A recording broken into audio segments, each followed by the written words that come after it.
Corona టైంలో 2 సంవత్సరాలు corona వచ్చిందండి. 3 పూటలు శుభ్రంగా తిన్నామండి. ఇప్పుడు 5 నెలలు అయిందండి. ఓ పూట ఉండలేదండి. పని చేస్తాను మేము. జగన్ అండి పెద్ద పెద్ద గుట్లకు పోగొట్టాడండి. ఎందుకు పోగొట్టాడంటే ఇలా గోదావరి వస్తుంది కదా, ఏదో కొనుక్కుంటారు చేసుకుంటారు పోగొట్టాడండి. వీళ్ళు వచ్చిన 10 రోజులకి ఇసుక ఏమైపోయింది వెళ్దండి. ఇసుక గుట్టలు రావులపాలెం కానండి, ఇక్కడ మన్నబిల్లు కానండి, పెద్ద గుట్టలండి. తెల్లనప్పుడు ఇసుక లేదండి. ఎక్కడికి వెళ్ళిపోయింది వెళ్దండి. ఎవరు కొనుక్కున్నారో వెళ్దండి. మాకు పని లేదు.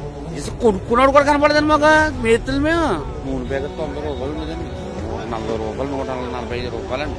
వచ్చేది బాగా వెలుగుంది. కూరగాయలు చూడండి 60 రూపాయలండి. ఉల్లిపాయలు 10 రూపాయలు ఉంది. అవి కూడా నిల్వ ఉండలేదండి. పొద్దున మాడిపోతున్నాయండి, కూలిపోతున్నాయండి.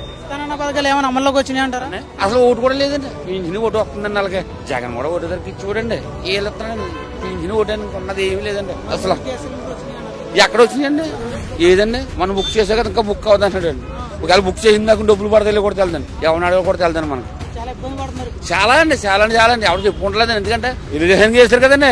చెప్పుకుంటే చీ అంటారని చెప్పి మోసుకుంటున్నారు అంటే